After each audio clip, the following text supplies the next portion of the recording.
good morning. Thanks for showing up. Really appreciate it. It looks like a good crowd. I wanted to do a little bit of a poll first, just so I know who I got here. Who would currently call themselves like a student of game dev? Cool, awesome. And how about indie devs? People who consider themselves like strictly indie, cool. And then people working at maybe studios bigger than 20 or 30 people. Okay, cool. So this talk is obviously about Ori and the Blind Forest, and really, as I kind of worked on it more and more, kind of figured out that basically what I'm talking about here is the dev culture, and I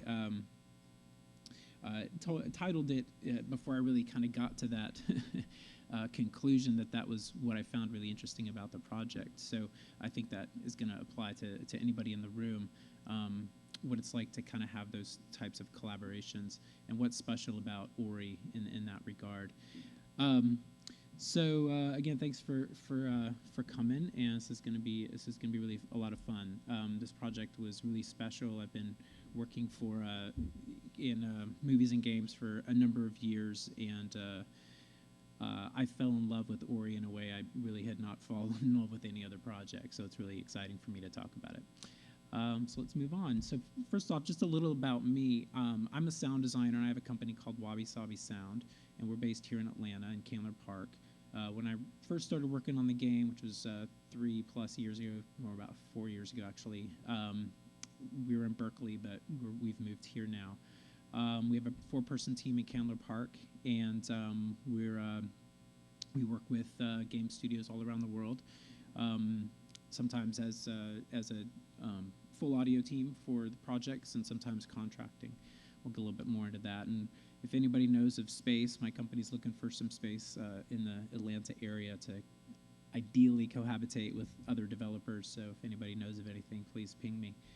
And I mentioned a little bit about my background. I started in film about 15 years ago, or gosh, that's more than 15 now. But I worked in feature films in Los Angeles and transitioned into games in around 2003 with Electronic Arts, and worked on a few games for about 5 years at a AAA studio, big studio environment, and then started Wabi Sabi. And worked both as a contractor for small parts of games, but also owning entire projects. So anyway, I just want to give you guys a little bit of background on me and how I've interacted I've worked on big teams, I've worked in global things, and I've worked kind of as an isolated contractor. So I want to give you guys a little bit of that background, because when I talk about Ori, I feel like Ori, in a lot of ways, got to the level of collaboration where you would imagine it was people sitting in a room together. Yet, as we'll see in a second, it was quite a different scenario. By the way, this presentation's online, and so if you want to use it for future reference, you can go find it. So why give this talk? Well, something really special happened with Ori, and it's a project that kind of became more than the kind of sum of its parts. It kind of hit that magical level of game design, or any kind of type of projects where what's put into it and how it coalesces and becomes this really cool thing that people enjoy more than its parts. It's a hard thing to describe. So in case you aren't really aware of the game yet, I'm going to play a little bit of the trailer here from the launch trailer. Hopefully we'll get the sound going.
game is a really beautiful 2D action platformer, very much in the classic style, but done in this really vivid, beautiful way.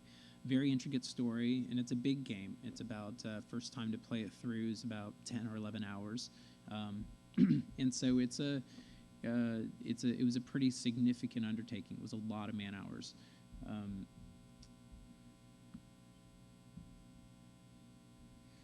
Let's see, go back to here.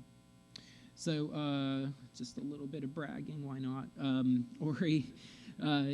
Ori is in the top 10 right now of Xbox One games all time, and up against a lot of AAAs with big old budgets and huge teams. And really particularly proud of the user rating up at 8.6, which just puts it behind Witcher. Not that we only go on Metacritic type things, but it's definitely nice to be validated. And here's a gratuitous sound review, which I'm just going to go ahead and skip over. So really the thing that is what I think is really compelling to talk about, and the reason why I really feel like I want to get up in front of people and talk about it, is because the way it happened was really special, really cool. And just a little bit of background, if you guys don't know, this game was done by 20 people in 8 different countries, many of whom had never met each other, over the course of about 4 years. Actually, maybe more like 4.5, 5 years. And the two, I don't know if you guys can see that real well, but the two founders had not met in person until I think it was a 1.5 years into development on the game. And they had actually made another game before that together without having met each other at all. So the two founders of the company had never even met each other. They were in different countries. Thomas in Vienna and Gennady in Tel Aviv. And I worked on the project for the better part of 3 years, actually a little over 3 years, and never met anybody on the team until we launched the game.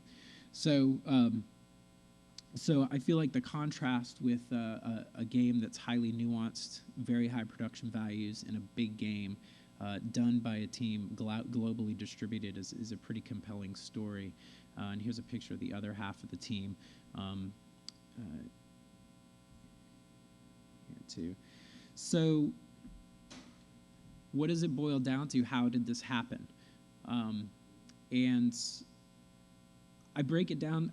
I brought it down into 3 things, which ironically are things that you want on any project, whether you're working in-house or not.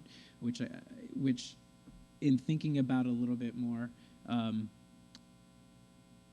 said to me that really by taking out some of the familiarity of actually working in the same room together, having infrastructure built around you to have an office and all of that, it still gets down to these core things. And these really are the kind of main takeaways for this game, but also for any game, I feel like.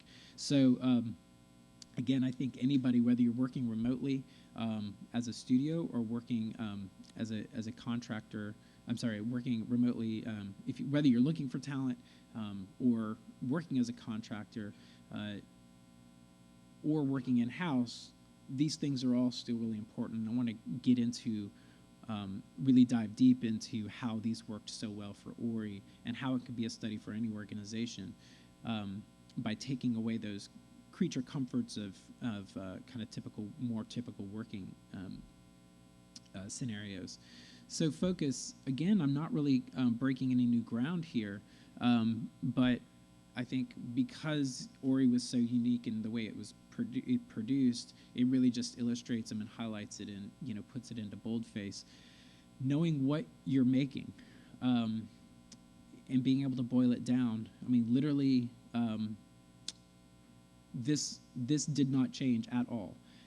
Not to say that you can't have some period of time in your production where you are shifting focus and figuring things out, but at some point, knowing what you were making, and for Ori, that was a beautiful Metroidvania style platformer. Knowing why you're making it, which I think is actually the most important thing. It really is the most important thing, is knowing why. And underscoring, well, we want to make a game for hardcore fans, classic 2D platformers. If they knew if they could get those people to love the game, they would be fine. That's how they operated. If they got the fans of classic 2D platformers to really embrace the game and love it, there would be all kinds of, the success would follow that. And the reason why is because that I think that was really smart for the founders to focus on that, is because if you can impress and make a game that impresses the hardcore fans, the thought leaders, if you will, the trickle-down effect to getting more and more fans to play the game, I think, is going to be inherent with that. And that goes for reviewers and, people that talk about the game, people who love to speed run the game. If it's a great game, the more competitive gamers are going to get out there, the Twitchers are going to love it. And then you can, So even with this being a fairly highly focused type of game, a very niche type of game that doesn't necessarily have super broad appeal in terms of mechanics, because they won that core set of hardcore gamers, I think it really helped them a lot. And then, of course, adding the beautiful story-based side of it also helped to really broaden, I feel like, the interest in the game as well. So the what and the why for any of your games, I feel like, is super, super important. And just as a little digression, there's a there's a TED talk about the it's you'd just have to Google it, but it's about the golden circle of messaging. And the person who gives a talk focuses on the what, why, and the how, and what is the most important thing in there. And his conclusion is, in the way that, like, Apple makes devices that are essentially, MP3 players. Well, a lot of people make MP3 players, but so it's not the how and it's not the what you make, but it's the why you make things. Is just super important, because people really identify with why you do something. I'm a sound designer because I absolutely love it, and people identify with that because that's why I do it. I love doing that. So figuring out your why for your project or for your career, I think, is just a really important, a very important thing. And then the how to do it is really not so much. There was a lot of figuring stuff out, which everybody in this room, if you're in game dev, that's just kind of part of it. And really, game dev is amazingly fertile ground for creative people and people who love to tweak and do weird stuff, because we're always trying to impress. We're always trying to create some new feature or some weird thing, give players some brand new experience. So figuring out how to do something, I really feel like, is the, a lot of times, the exploration space that we can have a lot of, more freedom in and exploration time in. And now, the real core of this talk is, what is the culture that allowed this to happen, especially to such a high degree of success for a distributed team of a relatively small size. So this gets into a very important and pretty unique level of ownership that I saw on this team that was really underscored. And in my very first meeting with the Moon team, it was, or the two founders, was very much about this concept of ownership and their company culture of having essentially a flat organization, although they never really called it that. It's really just more of an anarchy organization, where there's really zero management, but also kind of 100% management. Everybody's kind of responsible actually everybody is responsible. There's no certain person that is takes the entire responsibility for the project. And really, that's the way these things get done anyway. Even though you might have a highly structured work environment where you have managers and you have tasks and you have things that need to get done, really, essentially, it's how well those tasks get done and all of that really is on everybody's shoulders. So Moon just basically, said, we don't have management, and I've also had the pleasure of contracting with Valve and getting to see how their organization works, and a few other flat type of organizations where they kind of take management out of the equation. I think what's interesting about Moon, especially since they don't have that, since they are distributed, it really gets down to some individual people's traits and like some very core things that have to be organic traits of every individual involved in the organization. Before I talk about that, let me expound a little bit more on the management, on how things get done with Ori. So the team feedback process is really interesting. So everything is reviewed by everybody. If I had a task to do a spell sound or whatever it would be, I do the sound, I commit it, I ping the team on Skype that it's there, and then really anybody and everybody who's available downloads, plays the game, gives feedback. Then there's a conversation about it in Skype almost immediately. I mean, pretty much immediately. And then you iterate right away, and you go, and you go, and you go, and you go. And then a lot of times that yields results pretty quickly. Sometimes it gets you to the place in game dev where we get a lot, whereas we got it good enough for now. But in any case, and I can get into more of that a little bit later on, but in any case, the important thing here is results pretty quickly. Sometimes it gets you to the place in game dev where we get a lot, whereas we got it good enough for now. But in any case, and I can get into more of that a little bit later on, but in any case, the important thing here is that we are avoiding a situation where people go off, do their thing, check it in, feel like it's done, and they go and start on something else. In that there's two levels of inefficiency that can happen from that. Number one is that you would potentially be going down a route that everybody that isn't satisfying to the overall project for far too long. But the other one is that you would lose creative cycles by not being in the moment of iterative and creative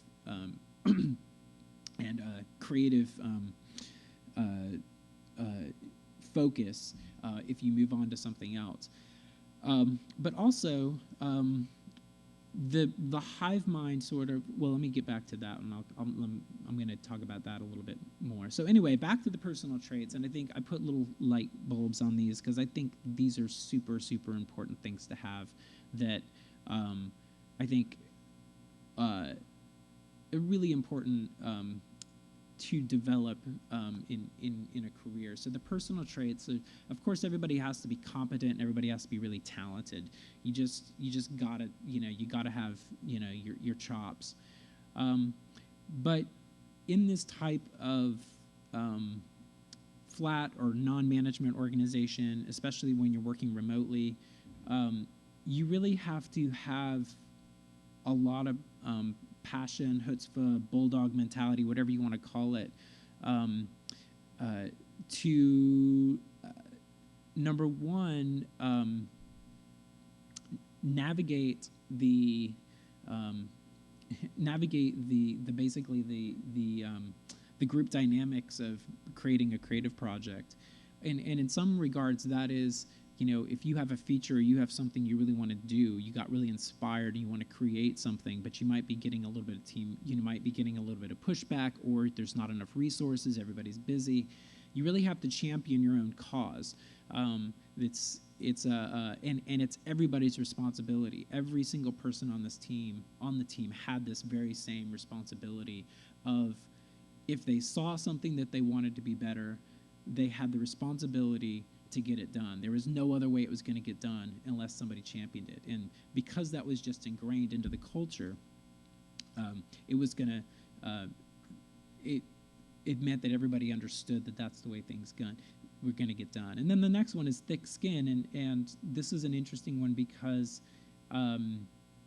where you might have a single person collaborating with you on a feature, or giving you feedback on a feature. Now you've got an entire team of people who a lot of times, like in our case with sound, have no concept of how to even talk about sound, don't really have a language for sound. But that doesn't make their opinions any less valid. So you have to really learn how to take feedback and refine it into something you can use.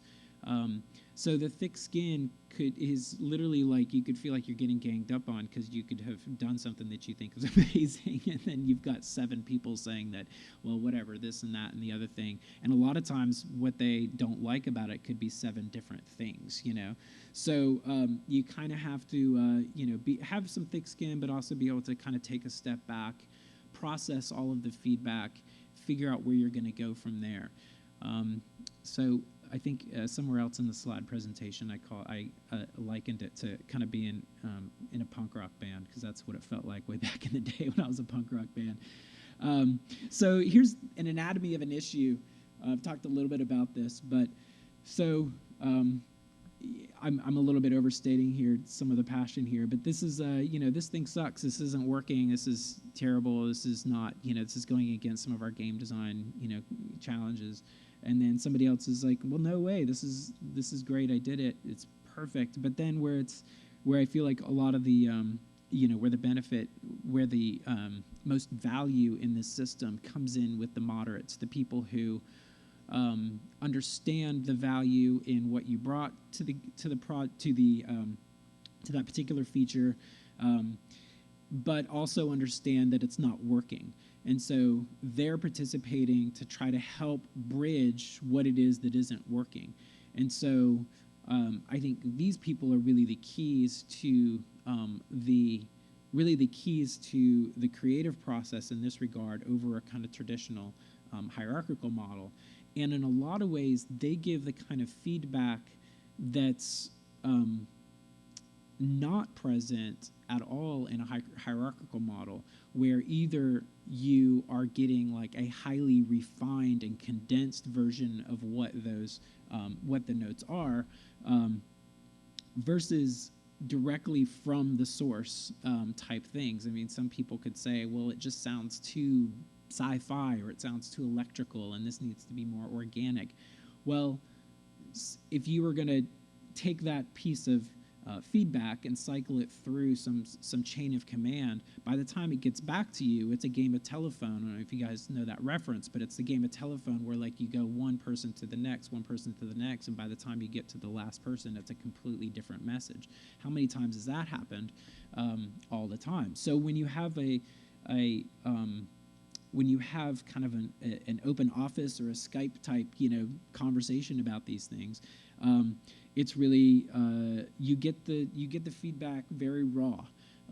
So the thick skin thing is about how to basically not take all of this feedback personally, and taking a lot of feedback that seems totally nuts, mainly because the feedback is from person who isn't comfortable talking about sound, for instance, but with your ability to kind of take that feedback, really understand what it is, what's not working about it, in the Skype-like environment. I'm going to get into how the Skype thing works in a minute.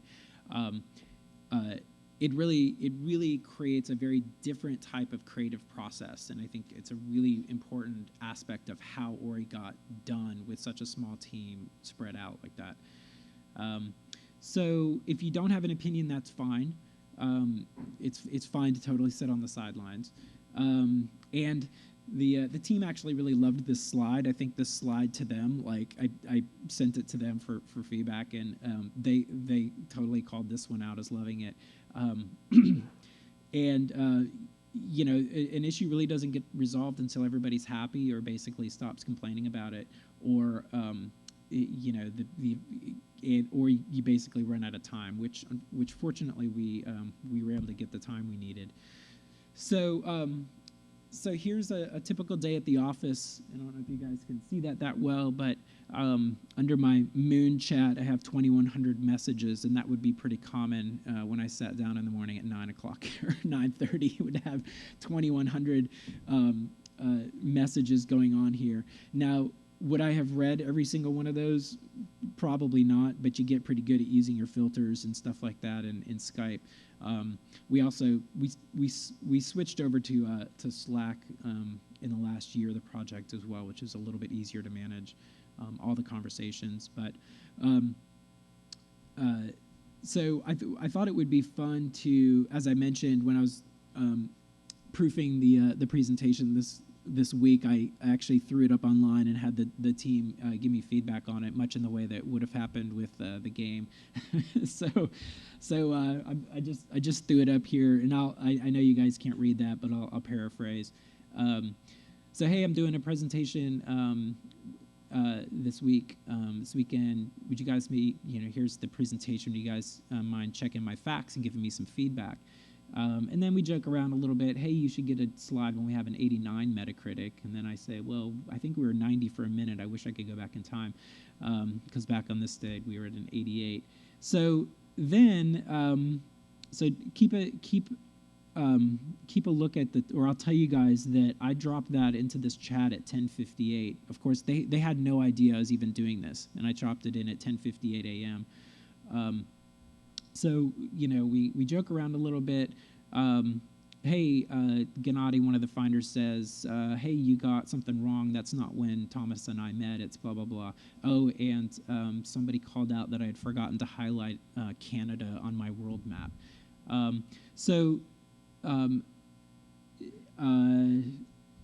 Fact check fail, yes. So that's Gennady checking me on that. So now it's 11:03, so it's been 5 minutes. We've talked a little bit about, so we got the facts right about that. I got a team picture here, another team picture somebody threw in. Here's Gennady talking about how he loved that slide about the offended and the offenders.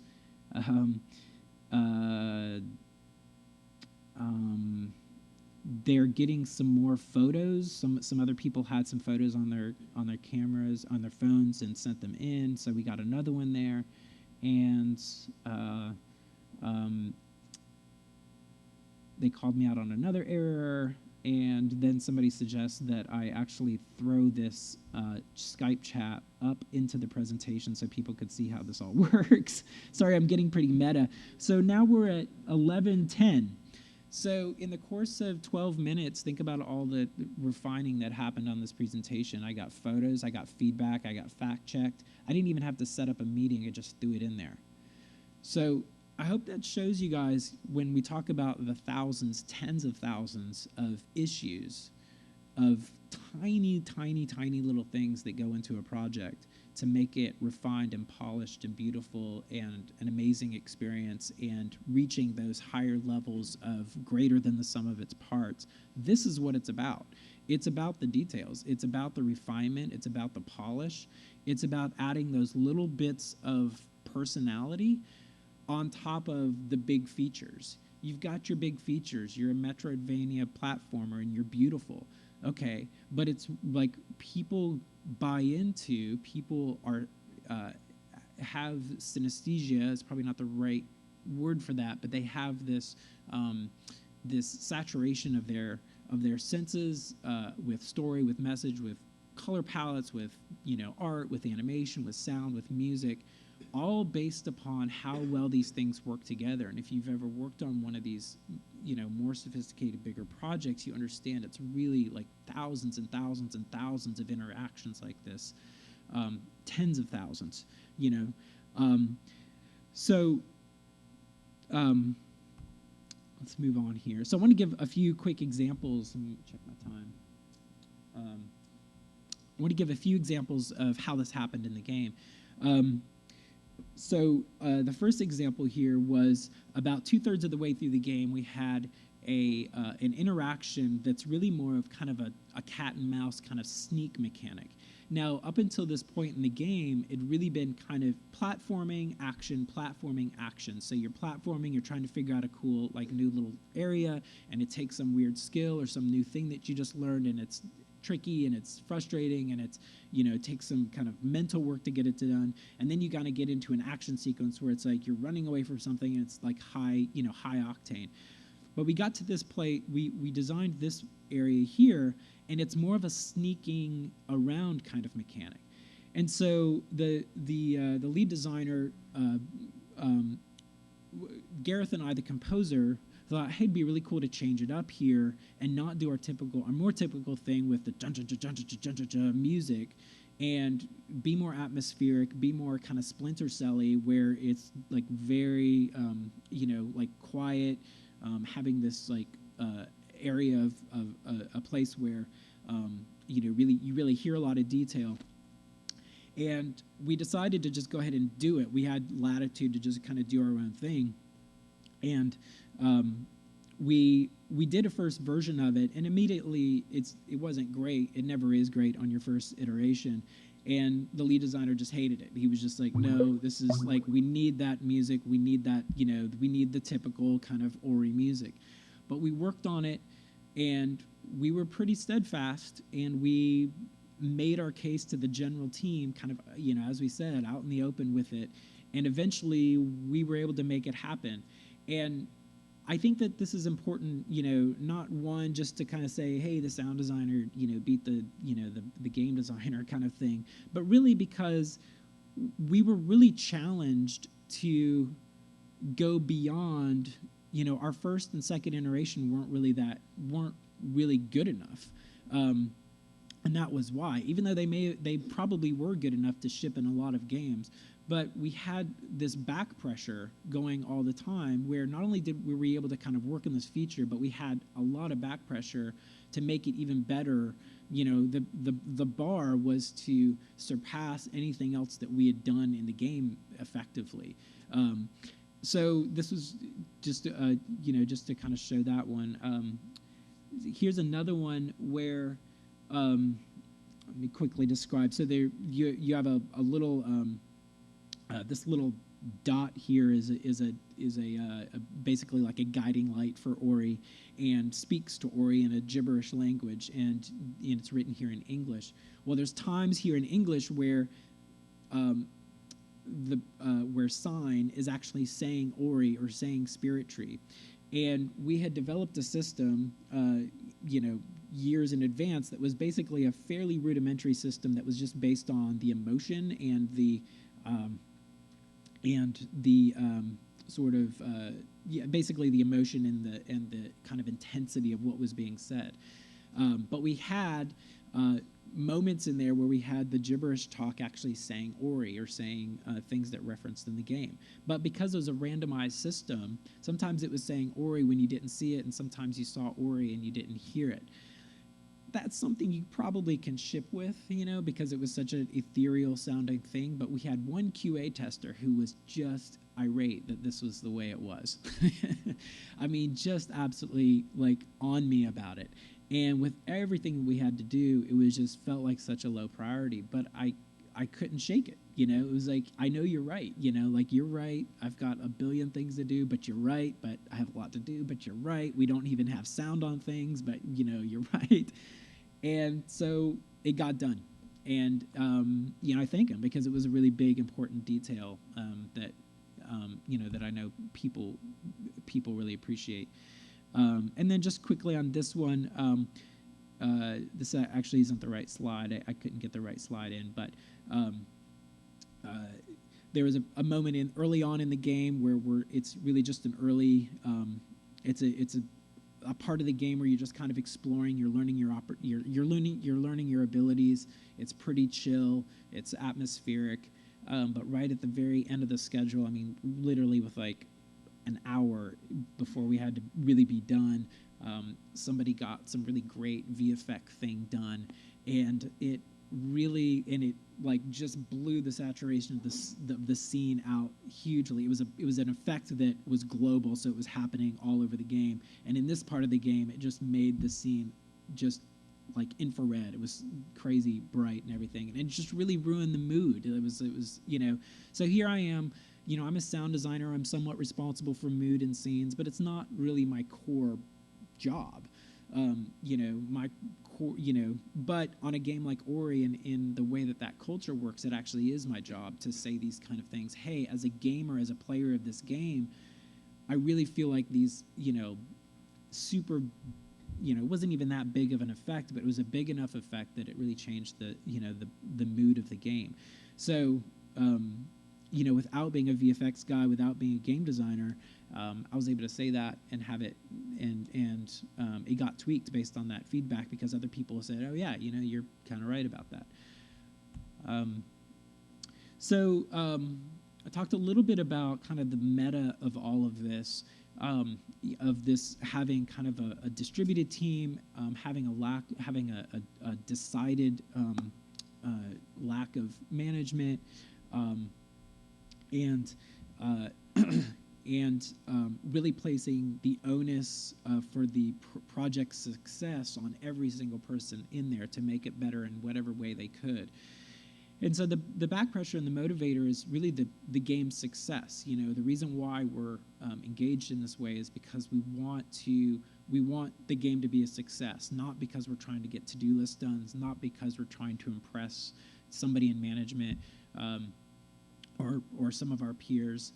It's really about the game's success, which I know is something that we all strive for, but this project and the way I'm painting it here really was the case. So, and effectively, there is basically management going on. There is resource management going on. I'm not saying there is no management, because you have to get the project done. You have timelines. You have limited resources. So managing what's going to get done to the degree of granularity and quality and polish versus your schedule and your budget and all those kind of things, those things are still very much in place. But it's more of a hive mind approach to managing this. And here's the slide. It's very punk rock. It's a little bit, it's a little bit of anarchy. But again, it gets back to the traits of the people who can be self-motivated, who can be and can work in an environment where you're going to get a ton of feedback, and it's sometimes going to seem totally bizarre and counter to everything you believe. But a little bit about logistics. I know maybe some of you guys have some questions about that, like how did you deal with time zones? Well, the game was basically developed 24/7, 365. I mean, it was basically full-time production. And everybody kind of worked when it made sense from them to work. And, for me, I had 2 children during the course of this project, so that changed for me. Again, nobody was really concerned with your hours, when you showed up, when you didn't show up. It was really about, are you participating in the team, in a constructive way. So in order for you to be successful on a team like this, you have to put in the time. You have to engage with the community in Skype. For me, I worked fairly banker hours because I had the children and the whole thing. So I actually had to pretty much work those hours. But if there were times when I needed to shift my work schedule, I absolutely would to accommodate meetings or whatever it would need to be. We used English on the project, thankfully for me, because I don't know any other languages. I think we're fortunate, I'm assuming most people are in here English-speaking first language. And we, Skype, Slack in Unity is what we developed in. And we did actually use Handsoft for bug tracking towards the end. It was really more for bug tracking than for features and that kind of thing. So that's it. Wanted to leave some time for some questions, and And also here on the presentation, I've got a link if you wanna check it out.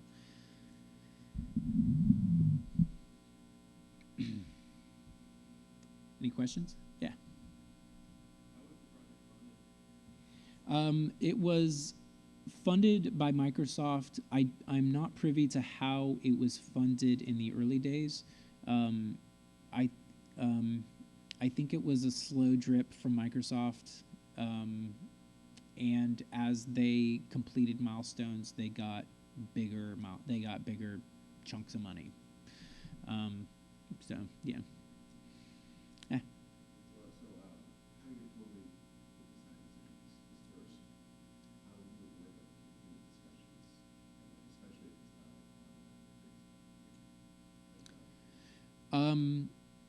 You know, nothing was really infinite, but that what you're talking about absolutely happened. There were conversations that basically never ended. There were things that never got to a point where we were satisfied with it. So, and we still shipped an almost 90 Metacritic game, but there's still things that we aren't happy with in the game. So, but I think through the process of working on it and working on it and working on it and working on it, you get to. It's a tough question to answer because I feel like we organically get above the bar of what a lot of games or most games would do in genre specifically. But it doesn't stop us from one person not being totally satisfied. For instance, for me, I was never satisfied with the with our mechanic of syncing the audio to the linear sequences because all the assets are live. There's nothing baked, and so to me, that conversation's still going, even though we've shipped it. You know, so but. I think that's just an example of, well, it's that some things can never really get resolved, you know. But in the hive mind idea of like, is it solved? It is. Like we have finished working on that feature, and part of that is me understanding, well, the team, it just had to go and do something else. It had to finish something. So and so to answer your question maybe a little bit more like clearly and concisely, there's nothing stopping an issue from just going on and on and on and on and on. But frankly, if people are fed up talking about it, then they'll just stop talking about it. You know, that's okay. That's accepted. You know, but again, because everybody has such a devotion to shipping a really high quality project, nobody does it because they're just tired of it. You know, they do it because they feel like, I'm assuming, or for me anyway, it's because it's best for the game to just move on for something. And I think there's also one more thing in there, that a lot of issues are very much multi-staged, and you can't really get full resolution on something within the development stage you're in.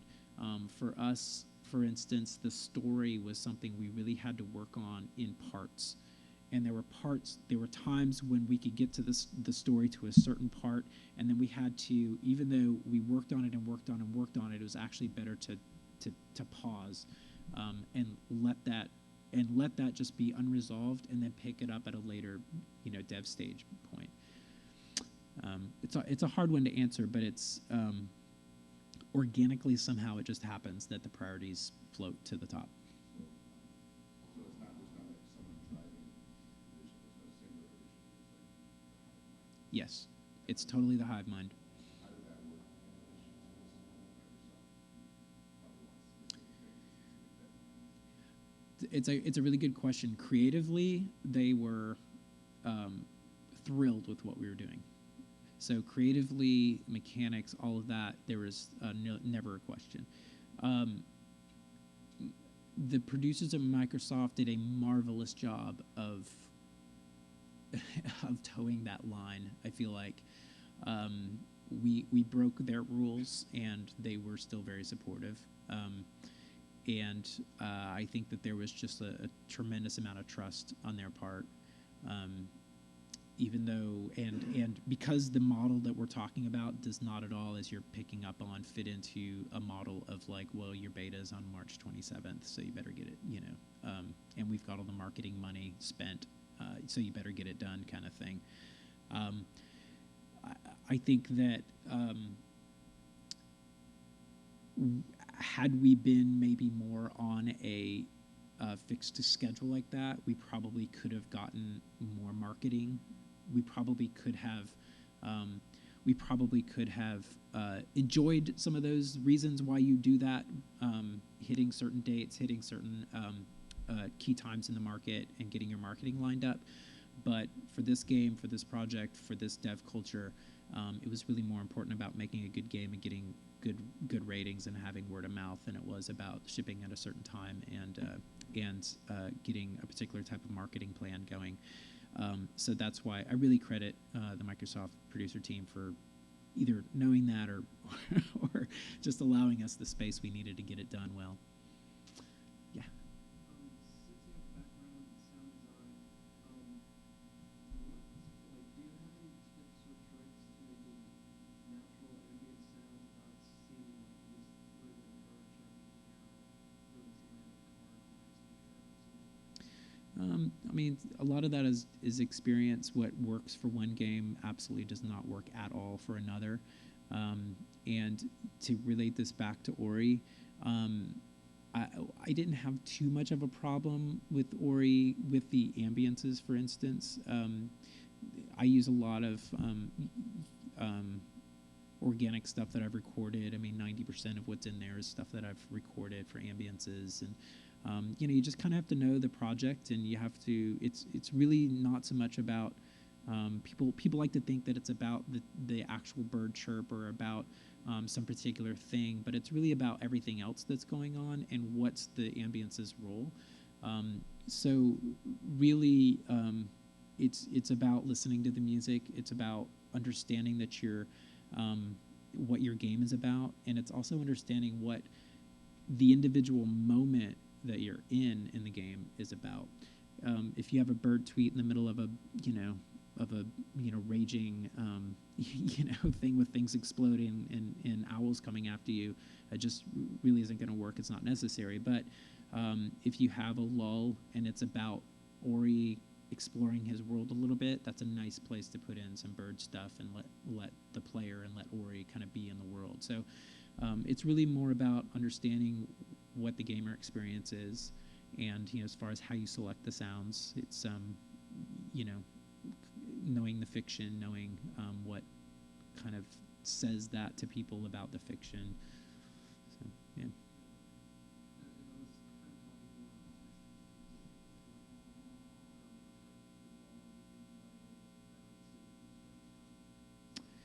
So he's asking about the technical side and the balancing of all of it. It really is the same thing. You got to know what you just have to kind of take a step back and think about what's the purpose of this moment in the game and how do you do the best sound for it. If it's about being in the environment, then push the environment sounds up. If it's not about being in the environment, it's about not getting killed by this huge owl, then take them out because you don't need them, and it's going to be distracting, and it's not going to refine your message well. Anyone else? Yeah. Were there any specific audio challenges or walls you ran into working with a platform like 2D instead of 3D? I mean, in a lot of ways, it's much simpler to do a 2D game than it is 3D.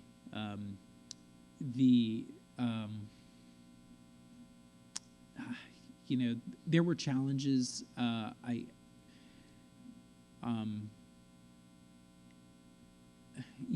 Honestly, really, no. I mean, the challenges are really creative. They're really like, how do you create, Miyazaki-esque kind of aesthetic, and while relating to, or he's throwing magic and he's doing all this stuff without sounding too sci-fi, without sounding too magic-y, without sounding too, like gimmicky or anything like that. So that's really where the creative challenges were.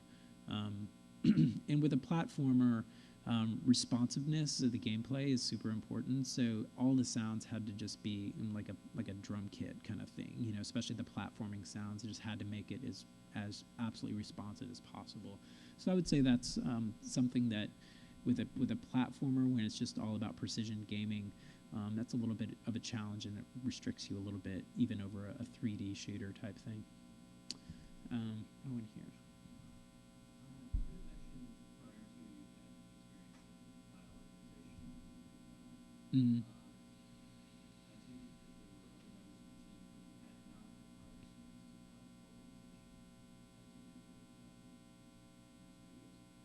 of the team who had not had prior experience in cloud organization at two different studios. How did you get the mesh between the two? You know, in a lot, it really, like, I was the old fogey on the team, and I think that people in their 20s, early 20s, I think some of the team are kind of in more their early 30s. I think it generationally that's where majority of you guys are. I think generationally you guys are more used to collaborating online, used to being online, used to like having those types of interactions. And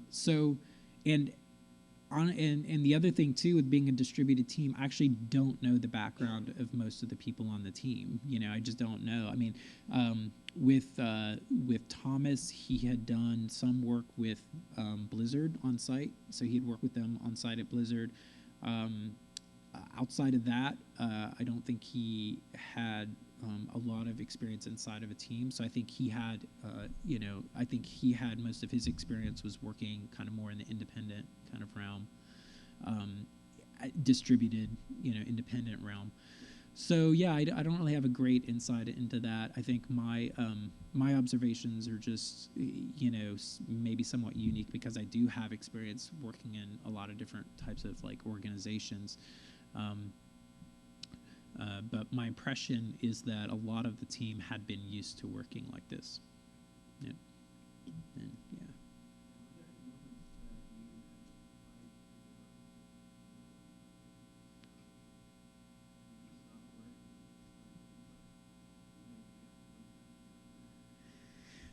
Yeah, this scene here, we got a ton of pushback on this scene here, and it's really Gareth and I both like consider it one of our favorite parts of the game, because we wanted to just, but at this point of the production, we did this scene probably about 4/5 of the way through the production, so we had a lot of the game already built.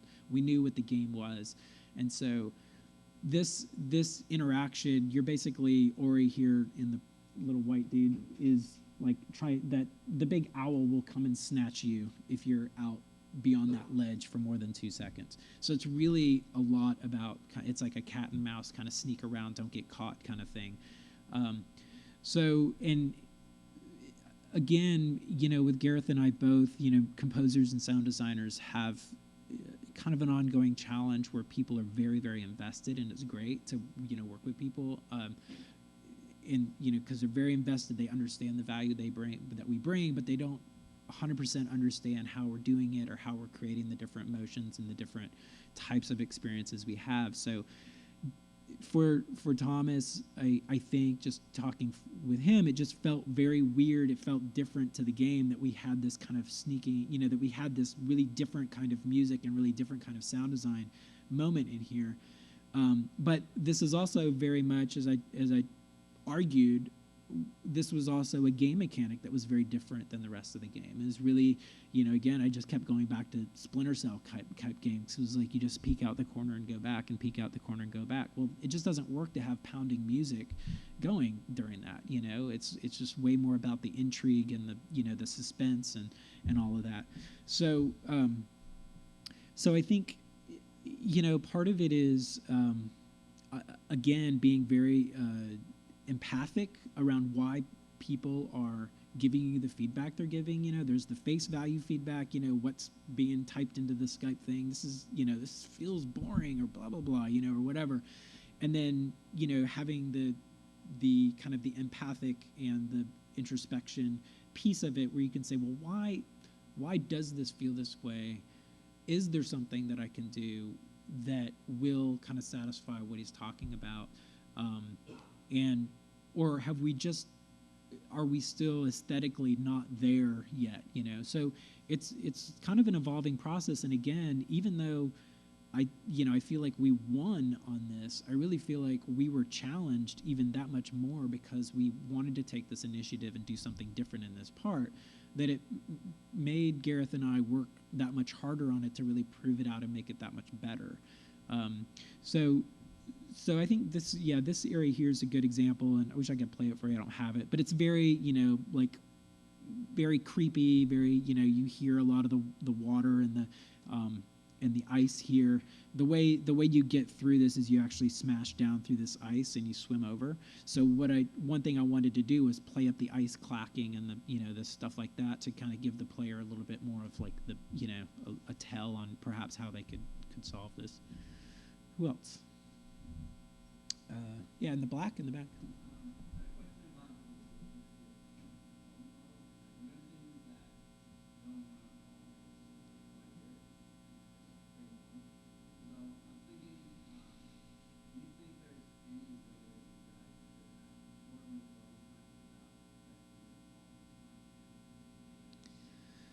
I really don't, and because even though 5 years seems like a long time, if you think about it in terms of man units, it's not really for the size game that it is, and being that it's kind of that it hit these aesthetic bars and that it's basically a 10-hour kind of adventure. It's a big game, and if you think of, I would say there's probably, I don't know, just doing some very rough math in my head. I mean, it's maybe a 20 to 30 man year kind of effort. And if you look at the competing games on that Metacritic list or any kind of like big game kind of production, that's really not that much. An EA game could be 300 man years. A Destiny, I mean, just do the math on all that stuff. It's huge. They have hundreds of people working on these games. So even though the length of time was fairly long, I think the man year units is pretty economical. And in terms of could it have been done faster, retrospect is a dangerous game to play. This game needed that amount of time to really fill out. I don't think that there was a minute in that 5 years that was wasted. It was, I think this particular game really needed that much time for the mechanics to get built out. That was their first, some of the first things they did was work on mechanics, the features they wanted to have in before there was art or anything in it. And building the game around those features, especially to the polish and the intricacy of the story and the all of that, I think it was that game just needed that much time. Yeah, all the way in the back.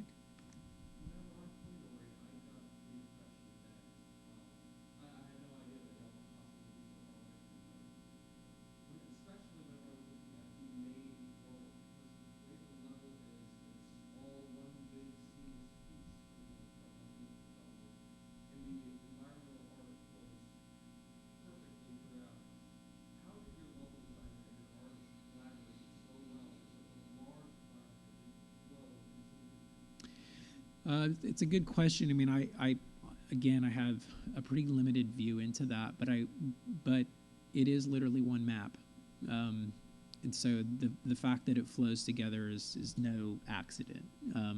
It's literally one painting. You look at it in the project, and it's huge. How did they work so well together? Again, I think it's yeah, you'd have to go track them down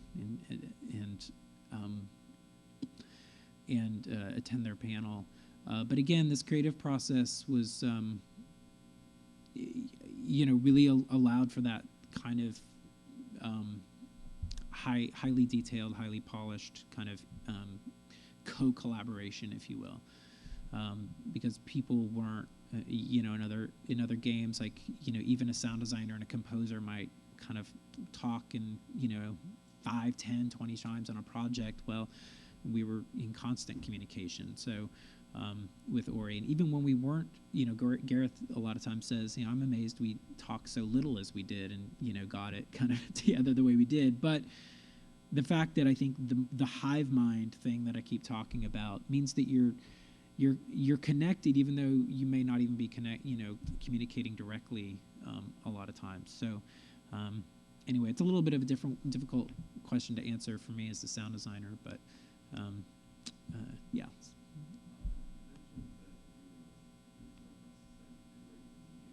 Yeah.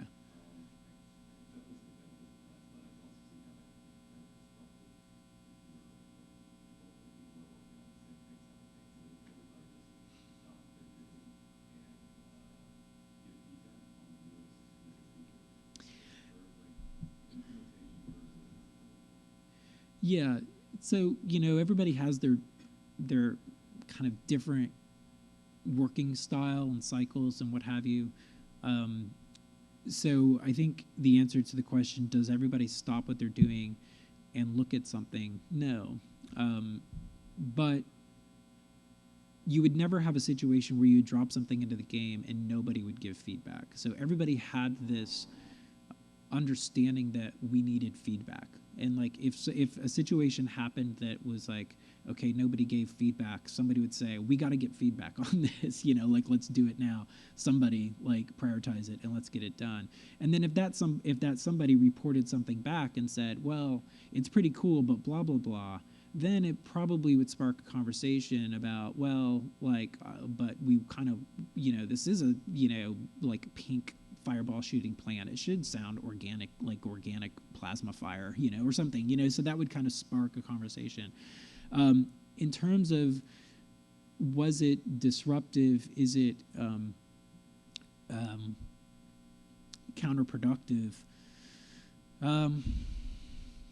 I don't know. It's. I think on the individual level, like for sound, for instance, like I kind of need to be in my own world, especially when I'm doing like the first iteration on something. I just have to like be in my own world and do that. I can't be popping out and like looking at stuff. But if I work on it and then, there's plenty of time in my day where I can check out the game, or I am testing my own stuff and I can go test something else.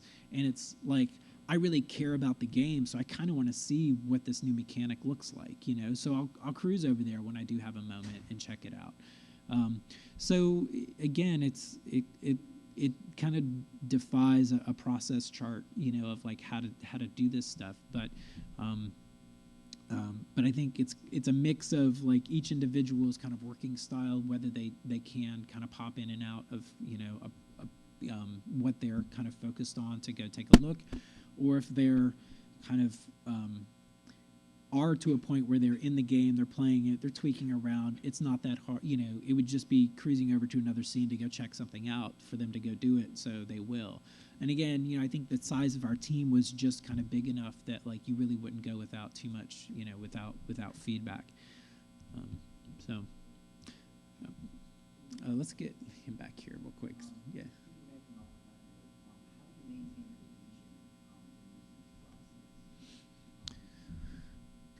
What type of cohesion, like, elaborate on cohesion a little bit for me. In terms of, you mentioned that everything's understanding. So how does, because what you have is the game is, really clear and well put together. Yeah. So how do you maintain that Really talented, discerning people being involved in it, and again, going back to the Hive Mind Collective, is that the Hive Mind Collective is to deliver a world-beating, absolutely gorgeous 2D platformer. So you would clearly need to know what that bar is and know if it's not being met. And as long when you have that going on, when you have that intrinsically represented on your project. Number one, you're not going to do stuff that's subpar. You're not going to do things that are just not going to work. You're going to be shooting for that bar, not always getting it, but having, again, the hive mind have this collective experience and talent and dedication to this type of game that we're making. And again, it's why the how and the what the what is so important. The what and the why are so important, because when you have defined those things, then you know where the bar is. Yeah. Okay. Okay. Okay. Well, yeah, I'll head outside and be happy to answer questions. Thanks, everybody. Appreciate it.